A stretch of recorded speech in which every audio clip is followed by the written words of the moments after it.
बिस्मिल्लाहिर्रहमानिर्रहीम। वीडियो को सपोर्ट कीजिएगा, चैनल को सब्सक्राइब कीजिएगा। आज एक नून लीगी पटवारी ने जब हद पार की तो पीटीआई की शौकत बसरा ने उनकी ईंट से ईंट बजा दी और उन्हें ख़बरदार कर दिया कि इससे आगे ना जाना, वरना जब मैं बोलने पर आया ना तो मामलात ख़राब हो जाएंगे। उन्होंने कहा कि अब मुकम्मल गुफ्तगू पहले देखिए, फिर इस पर तबसरा करते हैं। सबसे पहले मैं भाई हैं मेरे, हम इकट्ठे रहे हैं 2008 में पाकिस्तान ये पीपल्स पार्टी की तरफ से, और उस वक्त ये ऐसे इनका इतना लहजा तुर्श नहीं होता था, बल्कि ये पीपल्स पार्टी के लिए बड़े अच्छे तराने गाते थे असेंबली में। मुझे नहीं पता ये किस जमात में चले गए। आप तरानों की बात करेंगे या तो मुझे भी बहुत करनी आती हैं बातें, जाती बात करेंगे, सब नहीं करने दूंगा। आप लोग सियासी यतीम हैं, आप लोग हारे हुए हैं, आप लोग फार्म 47 की पैदावार हैं, आपका नवाज शरीफ हारा हुआ है, इसलिए बात वो करें, जाती बात नहीं करें।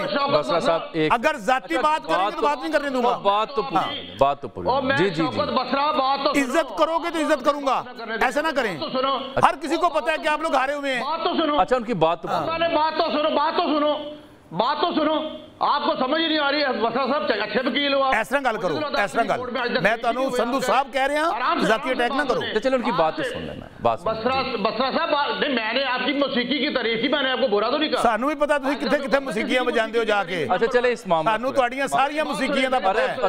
काबिल एहतराम शर्मिला सानू पता है कि जनरल रानी किथे किथे मौसीकियां बजांदी है। Quite unfortunate. मैं बसरा साहब आपको रोक रहा हूं जी। संधू साहब आप पहले बात पूरी करें। 6 बच्चों की मां भाग गई थी, पीर ने ऐसे ना करें, हमें पता है बिलोदी बेल्ट नहीं करें। मैं खुदारा आप मुअज़्ज़ज़ हैं, पढ़े लिखे हैं, आप करें। बदकिस्मती से जिन्हां लोगों को जेल च होना चाहिए, कोई सदर बन गया, कोई वज़ीर आज़म बन गया, कोई वज़ीर आला बन गया। बसरा साहब बात सुने प्लीज बात सुने बसरा साहब। वाकई प्लीज जी जी कर लें शर्मिला। ये शुरू के दिन की बात है, शुरू के दिन की बात है।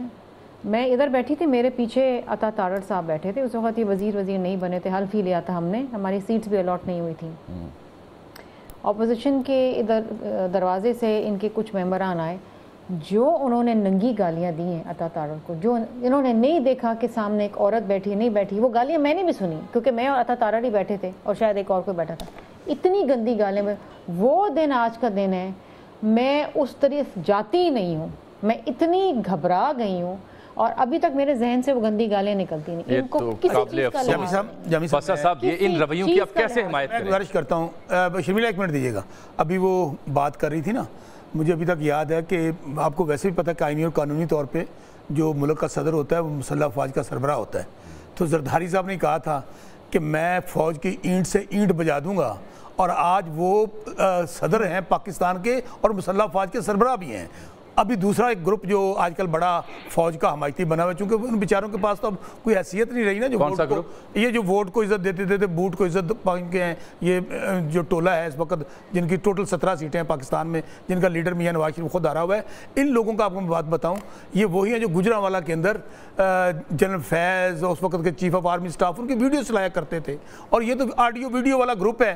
मैं बिल्कुल बातें करूंगा, मैं कह रहा हूं आप दोनों सियासी जमात और आप सुने बिल्कुल इख्तिलाफ नहीं, ये वो लोग हैं, मैं फिर बार बार कह रहा हूं, ये इस वक्त सिर्फ जो जितना बड़ा मुजरम, जो जितना बड़ा मुल्ज़म, उतने बड़े ओहदे पे आज पाकिस्तान में बैठा हुआ है, और आवाम जिनको जेलों में देखना चाहती है, आप लोग वो कब्जा करके बैठ गए। तो मुझे जामी साहब क्या करें हम? वो लोग जो 1-1 लाख वोट से जीते हुए हैं, ये 50-50 हज़ार वोटों से हारे हुए हैं, जाके डाकुओं की तरह, चोरों की तरह कब्जा करके बैठ गए हैं, और ये कहते हैं बात भी ना करें। हाँ, गाली गलौज तो नहीं होनी चाहिए, लेकिन जामी साहब एंड पे फिर मैं वही बात करूँगा। आप बात कर रहे थे ना स्टैब्लिशमेंट्स, हमारी अपनी फ़ौज है। खान साहब कहते हैं फ़ौज भी मेरी, मुल्क भी मेरा। हम बिल्कुल बात करने के लिए तैयार हैं। किनके साथ?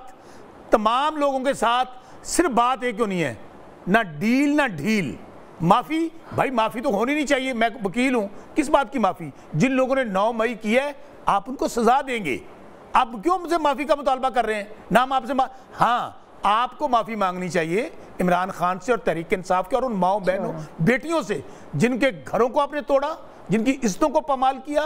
9 मई को बहाना बनाकर आपने पूरे पाकिस्तान के अंदर, सुने, पूरे पाकिस्तान के अंदर चकवाल से बंदियाल, मैं कह रहा हूं, अच्छा ये कोई बस सर्विस चलती है इन दोनों के बीच में, बंदियाल सर्विस? मैं समझा ये जी बिल्कुल ये वही सर्विस है। हाँ जी, नहीं वाकई मैं मजाक के अलावा कह रहा हूँ, आवाम के आसानी के लिए इन इलाकों में बंदियाल बस सर्विस भी चला करती है। آپ اس کی بات کر رہے ہیں بالکل چلتی ہے، اور اس میں سب سے بڑی لیکن پھر آپ نے یہ بس سروس تو کئی شہروں میں آپ چکوال کیوں لے کے جا رہے ہیں؟ سندھو صاحب ضیاء الحق کی مجھے بات تو پوچھنے میں کہہ رہا ہوں یہ بندیال بس سروس کو آپ چکوال کیوں لے کے جا رہے ہیں؟ اور میری بات کا جواب تو دے دینا سندھو صاحب. اس لیے کہ شروع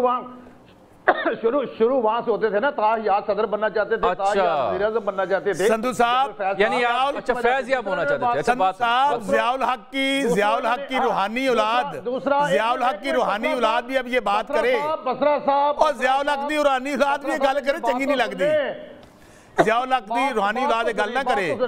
جنرل فیض نے جنہوں پاڑیا پوسیا او دی بھی گل کر لو تے جنرل جیلانی دی بھی گل کر لو. پھر جی تو یہ گفتگو آپ نے سنی ہے جس میں شوکت بسرا صاحب نے ایک بات تو بڑی کلیئر کی ہے کہ ہم کس بات کی معافی مانگے، الٹا ہم سے معافی مانگی جائے کس کے لیے؟ جو چادر اور چار دیواری کی پامالی کی گئی. اور اسی چیز کو لیتے ہوئے جب وہ بات کر رہے تو شرمیلا فاروقی نے انہیں انٹرپٹ کیا اور انہوں نے کہا کہ اس وقت کہاں تھے جب مریم نواز کو گرفتار کیا گیا، اور اس وقت یہ مذمت کہاں تھی جب فریال طالبپور کو گرفتار کیا گیا. اس کا بھی انہوں نے بڑا بہترین جواب دیا. انہوں نے کہا کہ اس وقت یہ کیسز ہمارے بنائے ہوئے، یہ کیسز بنائے ہوئے آپ لوگوں کے دور میں، یعنی کہ نورا کشتی چلتی تھی نا، آپ نے ان کے خلاف کیسز بنائے تھے، انہوں نے آپ کے خلاف کیسز بنائے تھے.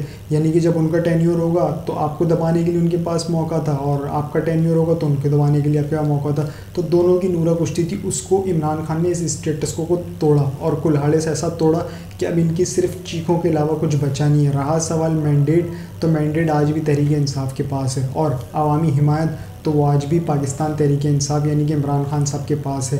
اور اس کے ساتھ ساتھ انہوں نے ایک چیز کو اور کوٹ کیا، اور انہوں نے کہا تھوڑا سا ماضی میں جائیں. آصف علی زرداری نے ایک بیان دیا تھا، اور اس بیان دینے کے بعد وہ سیدھا دبئی فرار ہو گئے تھے، اور وہ بیان تھا رینجرز کے لیے کہ ہمیں مت تنگ کرو، اگر ہمیں تنگ کیا تو ہم آپ کی اینٹ سے اینٹ بجا دیں گے. تو بہرحال یہ ان کا زرداری صاحب کا کہنا تھا اور فرار ہونا تھا. اس کے بعد سے اب تک اگر آپ دیکھیں تو آج وہ صدر پاکستان ہے، اور یہاں عمران خان صاحب کا ایک ہی نعرہ ہے کہ میں تو ملک سے باہر نہیں جاؤں گا، ہاں یہ ملک بھی میرا، یہ فوج بھی میری. انہوں نے پورے ادارے کو کہا ہے کہ یہ فوج میری. رہا سوال ان کا کرٹیسائز، تو وہ شخصیات کے خلاف ہے، ادارے کے خلاف نہیں ہے. انہوں نے پوائنٹ آؤٹ کیا نام لے کر کہ مجھے اس سے مسئلہ، اس سے مسئلہ، اس سے مسئلہ، اور انہوں نے یہی چیزیں کی ہیں. لیکن انہوں نے کبھی یہ نہیں کہا کہ مجھے اس ادارے سے مسئلہ. ادارے سے کسی کو بھی مسئلہ نہیں ہے، چاہے وہ پاکستانی قوم ہو یا کوئی بھی سیاسی جماعت ہو، کسی کو ادارے سے کوئی مسئلہ نہیں ہے. لیکن جب شخصیت کا نام آ جائے تو اس کا ہرگز مطلب نہیں کہ وہ ادارے کو پوائنٹ آؤٹ کیا جا رہا ہے. تھوڑا سا پیچھے چلیں گے، جو D G S P R صاحب کی پریس کانفرنس تھی، اگر وہ شخصیت کی بات کرتے نا عمران خان کی تو سمجھ میں آتا ہے کہ انہوں نے ایک شخص کو ٹارگٹ کیا ہوا ہے، انہوں نے پوری جماعت کو ٹارگٹ کیا تھا. اب اسی طریقے سے بالکل مختلف عمران خان صاحب، تو انہوں نے صرف شخصیت کو ٹارگٹ کیا ہے. جیسے باجوہ صاحب کے انہوں نے بتایا کہ انہوں نے میرے ساتھ کیا کچھ نہیں کیا، میری پیٹھ پہ چرا گھونپا. رہا سوال عاصم منیر صاحب، تو ان کے بارے میں بھی انہوں نے کہا کہ اگر مجھے یا میری بیوی کو کچھ ہوتا ہے تو اس کے ذمہ دار عاصم منیر صاحب ہوں گے. تو عمران خان صاحب نے پوائنٹ آؤٹ کے نام لے کے اس ادارے کا ذکر بالکل بھی نہیں کیا. رہا سوال جو بسرا صاحب نے فارم 45 اور فارم 47 کا ذکر کیا، تو وہ تو پوری قوم ہی جانتی ہے، اور بے شرمی کا جان بھی یہی ہے. اور انہوں نے ایک چیز اور بھی آخر میں کہی ہے، انہوں نے کہا ہے کہ ان کی سیاست ووٹ کو عزت دو سے شروع ہوئی تو بوٹ کو عزت دو پر ختم ہو گئی. اب تک کے لیے اتنا ہی جی. اپنا اور اس چینل کا خیال رکھیے گا، چینل کو سبسکرائب ضرور کیجیے گا. اللہ حافظ.